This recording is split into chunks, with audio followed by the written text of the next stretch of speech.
ಇದೀಗ ಎಲೆಕ್ಟ್ರಿಕ್ ವೆಹಿಕಲ್ಗಳ ಸುದ್ದಿ. ಇದು ಎಲೆಕ್ಟ್ರಿಕ್ ವೆಹಿಕಲ್ನಲ್ಲಿ ಚೀನಾದ BYD ಎನ್ನುವಂಥ 3 ಅಕ್ಷರದ ಈ ಕಂಪನಿ ಏನಿದೆ, ಇದು ಆಟೋಮೊಬೈಲ್ ರಂಗದಲ್ಲಿ ಒಂದು ರಾಜನಂತೆ ಮೆರಿತಾ ಇರುವಂತಹ ಟೆಸ್ಲಾವನ್ನೇ ಹಿಂದಿಕ್ಕಿ ಇವತ್ತು ಪಾರುಪತ್ಯವನ್ನು ಮೆರೆಯುವುದಕ್ಕೆ ಪ್ರಯತ್ನವನ್ನು ಪಡ್ತಾ ಇದೆ. ಹಾಗಾದರೆ ಮುಂದಿನ ಟೊಯೋಟಾ ಅಂದವರಿಗೆ ಶಾಕ್ ಎದುರಾಗ್ಬಿಟ್ಟಿದೆ. ಯುರೋಪ್, ಆಸ್ಟ್ರೇಲಿಯಾ ಮತ್ತು ದಕ್ಷಿಣ ಅಮೆರಿಕದ ರಸ್ತೆಗಳಲ್ಲಿ BYD ಕಾರುಗಳ ಅಬ್ಬರ ಸದ್ಯಕ್ಕೆ ಶುರುವಾಗಿದೆ. ಟೆಸ್ಲಾವನ್ನು ಹಿಂದಿಕ್ಕಿ ವಿಶ್ವದ ಅತಿ ದೊಡ್ಡ EV ಮಾರಾಟಗಾರ ಎನ್ನುವಂಥ ಹಣೆಪಟ್ಟಿ. ಅಂದರೆ ಟೆಸ್ಲಾವನ್ನೇ ಹಿಂದಿಕ್ಕಿ ಟೊಯೋಟಾಕ್ಕೆ ಸವಾಲು ಹಾಕ್ತಾ ಇರುವಂತಹ ಕಂಪನಿ ಇದು ಟೊಯೋಟಾಕ್ಕೆ. ಆದರೆ ಈ ಯಶಸ್ಸಿನ ಹೊಳಪಿನ ಹಿಂದೆ ಒಂದು ಭಯಾನಕ ವಾಸ್ತವ ಅಡಗಿದೆ. ಏನದು? 16,000 ಹೊಸ ಕಾರುಗಳು ಮಾರಾಟ ಆಗದೆ ಹೊಲಗಳಲ್ಲೇ ನಿಂತು ಬಿಟ್ಟಿದೆ ಅನ್ನುವಂಥ ಸುದ್ದಿ ಇದು. ಹಾಗಾದರೆ ನಮ್ಮ ಕಾಲದ ಅತಿ ದೊಡ್ಡ ಕಾರ್ಪೊರೇಟ್ ಭ್ರಮೇನ ಅನ್ನುವಂಥ ಪ್ರಶ್ನೆ ಇದೆ. ಏನಿದು? ಯುರೋಪ್ ಮತ್ತು ಆಸ್ಟ್ರೇಲಿಯಾದಲ್ಲಿ ಇವುಗಳ ಪರ್ಚೇಸ್ ಮಾಡುವವರ ಸಂಖ್ಯೆಯೂ ಕೂಡ ಜಾಸ್ತಿ ಆಗ್ತಾ ಇದೆ. ಬಟ್ ಚೀನಾದಲ್ಲಿ ವಾಸ್ತವ ಪರಿಸ್ಥಿತಿ ಬೇರೆ ಇದೆ ಅಂತ. ಅಸಾಧ್ಯ ಬೆಲೆ ಇದೆ, ಗಣಿತಕ್ಕೆ ಸಿಗದಂಥ ಲೆಕ್ಕಾಚಾರ ಇದು. ಏನಿದು? BYD ಸೀಗಲ್ ಕೇವಲ 5,800 ಪೌಂಡ್ಗೆ ಹೈಟೆಕ್ ಎಲೆಕ್ಟ್ರಿಕ್ ಕಾರ್ ಕೊಡ್ತಾರೆ ಇವರು. ಅಂದರೆ 8 ರಿಂದ 10 ಲಕ್ಷ ರೂಪಾಯಿಗೆ ಸಿಗುವಂಥದ್ದು ಹೈಟೆಕ್ ಕಾರು. ಎಲ್ಲ ಫೆಸಿಲಿಟಿಗಳು ಕೂಡ ಇದರಲ್ಲಿ ಇರುವಂಥದ್ದು.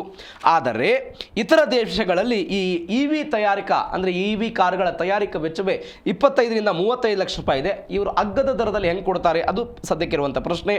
ಯಾವುದೇ ಇಂಜಿನಿಯರಿಂಗ್ ತಂತ್ರಜ್ಞಾನದಿಂದಲೂ ಕೂಡ ಇಷ್ಟು ಅಗ್ಗದ ಬೆಲೆ ಕಾರು ಕೊಡೋದಕ್ಕೆ ಸಾಧ್ಯ ಇಲ್ಲ ಅಂತ ಒಬ್ಬ ವ್ಯಕ್ತಿ ವಾಂಗ್ ಚುವಾಂಜು ಅಂತ.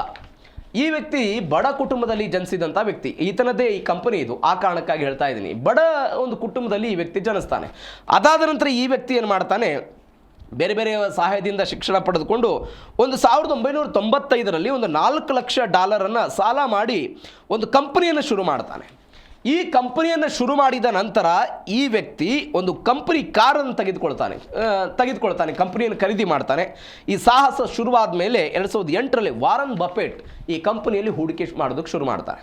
ಈ ವ್ಯಕ್ತಿ ಏನೋ ಬ್ಯಾಟರಿ ತಯಾರಿಕಾ ಆಗಿದ್ದಂತೆ, ಆ ಕಾರಣಕ್ಕಾಗಿ ಈ ವ್ಯಕ್ತಿ ಅತ್ಯಂತ ಕಡಿಮೆ ಬೆಲೆಗೆ ಕಾರುಗಳನ್ನು ಕೊಡ್ತಾನೆ ಎನ್ನುವಂಥ ಸುದ್ದಿಗಳು ಜಗತ್ತಿನಲ್ಲಿ ಇದೆ. ಆದರೆ ಚೀನಾ ಸರ್ಕಾರ ಬಿಲ್ಗಳನ್ನು ಪಾವತಿ ಮಾಡ್ತಿದೆ ಅಂತೆ. ಚೀನಾ ಸರ್ಕಾರ ಬಿಲ್ಗಳನ್ನು ಪಾವತಿ ಮಾಡ್ತಾ ಇದೆ. 2018-22 ನಡುವೆ BYD ಖಾತೆಗೆ ಚೀನಾ ಸರ್ಕಾರದಿಂದ 30,000 ಕೋಟಿ ರೂಪಾಯಿ ಹಣ ವರ್ಗಾವಣೆ ಆಗಿದೆ. 2020ರಲ್ಲಿ 220 ಮಿಲಿಯನ್ ಇದ್ದಂಥ ಸಬ್ಸಿಡಿ 2022ರಲ್ಲಿ $2.1 ಬಿಲಿಯನ್ ಜಾಸ್ತಿ ಆಗಿರೋದು. ಅವರಿಗಾಗಿ ಉಚಿತ ಭೂಮಿ ಕೊಡ್ತಾರಂತೆ, ಅಗ್ಗದ ಸಾಲ ಕೊಡ್ತಾರೆ.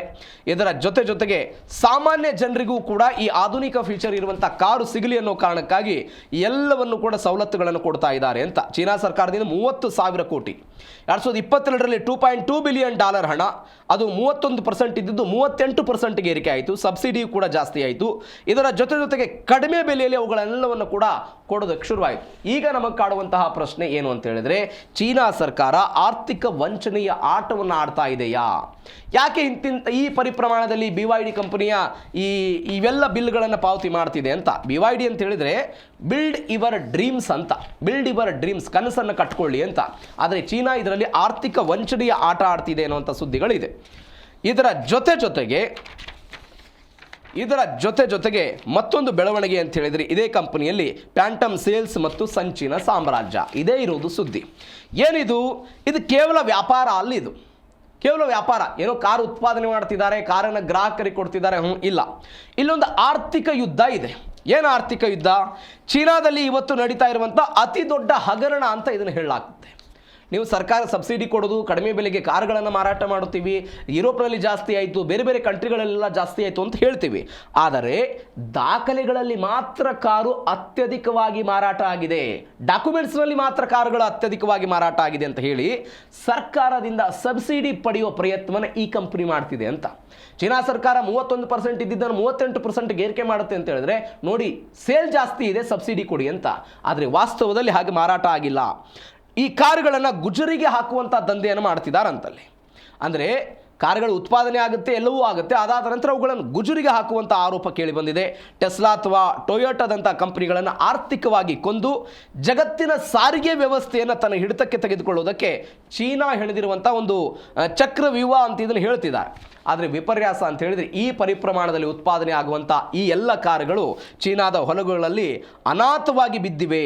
ಆ ಮುಖಾಂತರ ಒಂದು ಸುಳ್ಳಿನ ಸಾಮ್ರಾಜ್ಯವನ್ನು ಕಟ್ಟಿ ಇಂಥದ್ದೊಂದು ಸಾಮ್ರಾಜ್ಯದ ಮುಖಾಂತರ ಬೇರೆ ಬೇರೆ ಕಾರುಗಳ ತಯಾರಿಕಾ ಕಂಪನಿಗಳಿಗೆ ಹೊಡೆತ ಕೊಡೋ ಪ್ರಯತ್ನವನ್ನು ಚೀನಾ ಸರ್ಕಾರ ಈ BYD ಕಂಪನಿಯ ಜೊತೆಗೆ ಸೇರಿಕೊಂಡು ಮಾಡ್ತಾ ಇದೆ. ಆ ಮುಖಾಂತರ ಆರ್ಥಿಕ ವಂಚನೆಯನ್ನು ಮಾಡಲಾಗ್ತಾ ಇದೆ ಅನ್ನುವಂಥ ಗಂಭೀರವಾದಂಥ ಆರೋಪ ಸದ್ಯಕ್ಕೆ ಬಂದಿದೆ. ಬಟ್ ಇದೇನಾಗುತ್ತೆ ಅನ್ನೋದನ್ನು ನಾವು ಕಾದು ನೋಡಬೇಕು. ಯಾಕಂದರೆ ಟೊಯೋಟಾನ ಹಿಂದಾಕ್ತೀವಿ, ಟೆಸ್ಲಾವನ್ನು ಹಿಂದಿಕ್ತೀವಿ, ಅತ್ಯಂತ ಕಡಿಮೆ ಬೆಲೆಗೆ ಕಾರುಗಳನ್ನು ಕೊಡ್ತೀವಿ ಅಂತ ಹೇಳಿದ್ರೆ ಇಟ್ಸ್ ನಾಟ್ ಈಜಿ. ಎಷ್ಟು ದಿನಗಳ ಕಾಲ ಮಾಡೋದಕ್ಕೆ ಸಾಧ್ಯ ಆಗುತ್ತೆ?